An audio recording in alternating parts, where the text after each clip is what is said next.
Good morning, everybody. I'm Inga Cotton. I'm the founder and executive director of San Antonio Charter Moms, and this is another Charter Moms chat.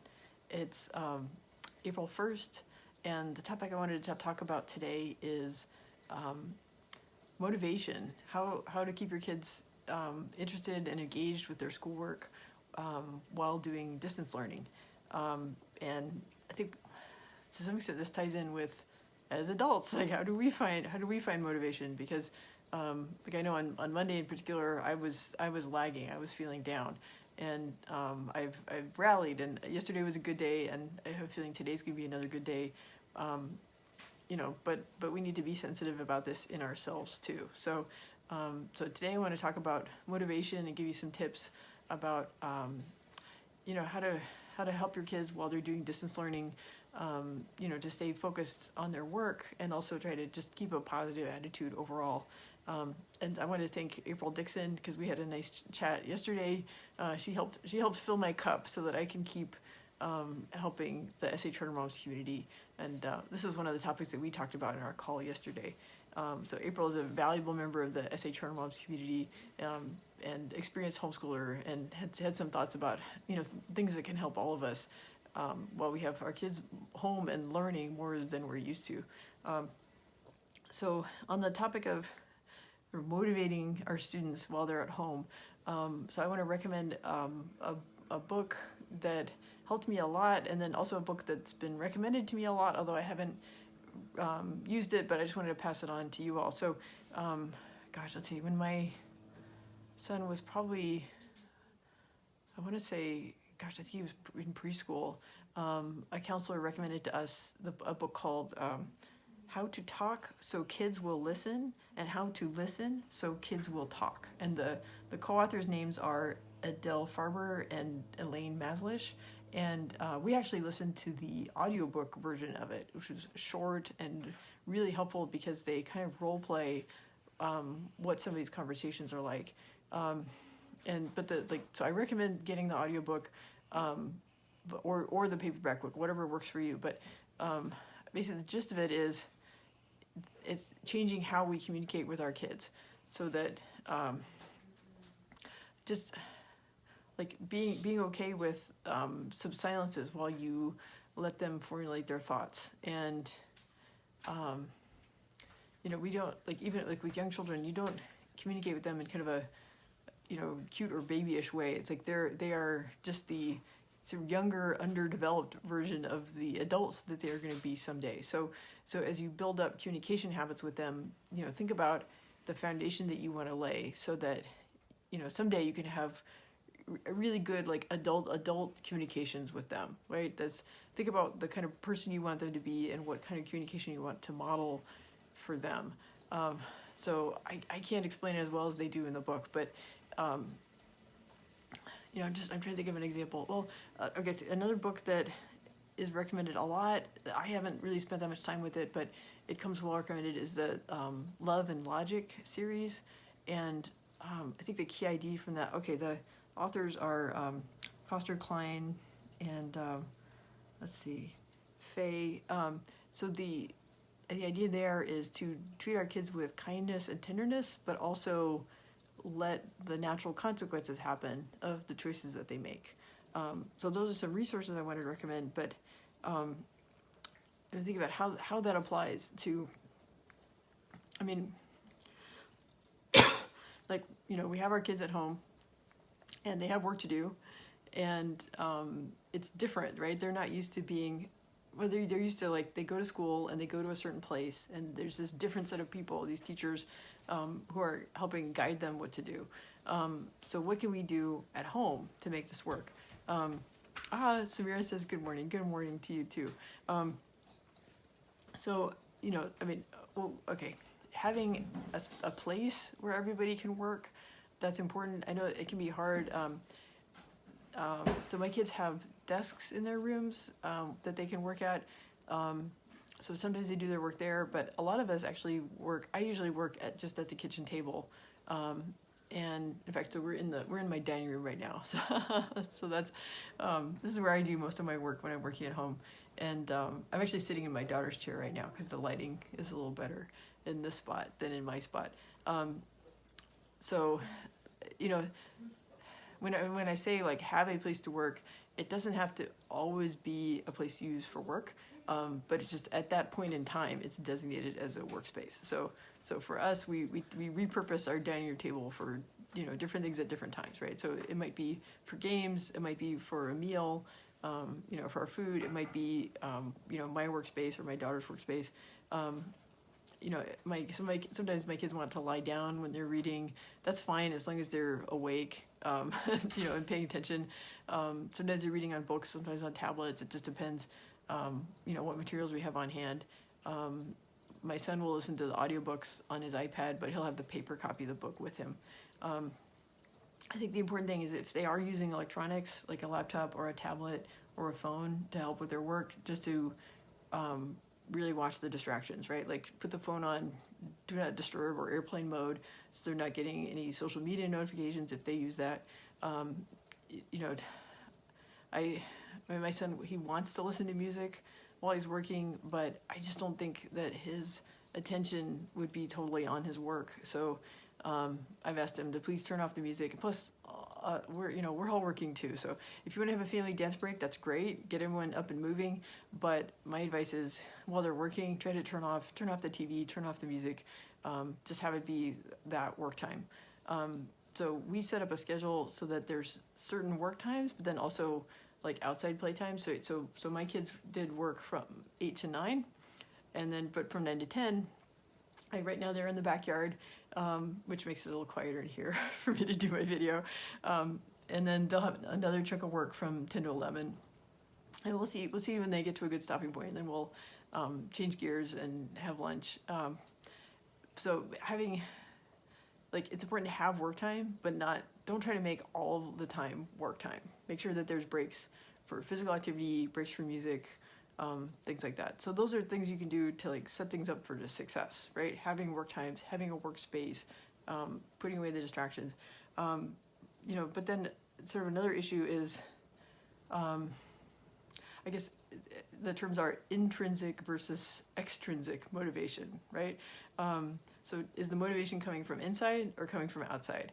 And this is a lifetime challenge. This isn't something that just kids face. This is something that adults face too, right? So extrinsic motivation has its place, right? So it's like, I have to file my taxes. I have to obey the speed limit. And also it helps in sort of a like fake it till you make it sense, right? If it helps like build up good habits of, well, I'm supposed to do this, so, you know, let's put in the time. And, you know, honestly, like in life, anything worth doing, it's going to take hard work, right? Nobody's good at something right away, right? It takes practice.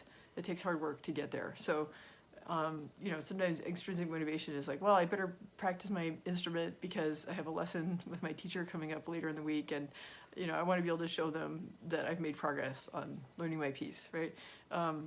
You know, so extrinsic motivation has its place, but it runs out of energy, right? So, and it's hard when you change a setting, change the circumstances. I think when kids are at a school building, the extrinsic motivation is more visible and more present. Like, you know, if they don't turn their homework in, they might get a detention, right? Or they might, you know, get a low grade on it, or, you know, they might have to, if they act up, they might have to talk to an assistant principal, right? There's those consequences are right there. They're very present. So at home, it's different. So, but this is one of those things where this change, right? This educating our kids at home, it could actually, you know, bring up something that could have a long-term benefit for us if we're taking the time to stop and talk to our kids about intrinsic motivation, right? Which is, and it depends on the age, right? But even young kids can have,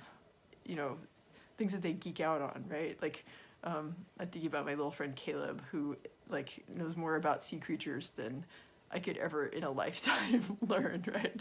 There's nothing quite like going to SeaWorld with Caleb, because like you will learn so much about, right? Or same thing, if you can go to like a Dinosaur George event with Caleb, like you will learn so much about dinosaurs. So, you know, listen to that, right? If there's something your kids are passionate about, and it might not be what you expect, but like, and whatever it is, you might be able to work some other learning in it, right? So if they're into cooking, there's your fractions, or there's your your writing, your literature, right? Like get them to write. I was talking to my teacher friend Priscilla Prather yesterday. She was talking about an assignment she gave her kids who were reluctant. Her students were reluctant writers, but she got them to write like a fake restaurant review. They got to pretend to be food critics. So, when you find something that people are passionate about, then they'll rise above, whatever skills they feel like they don't have, or whatever embarrassment or fear they have about sharing.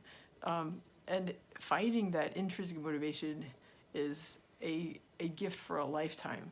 Whatever interest that they're sparking when they're young, and if you can keep building on that, and then they put in the time, they put in the practice to get good at it, whatever it is, that's just a wonderful thing for a lifetime to find your passion.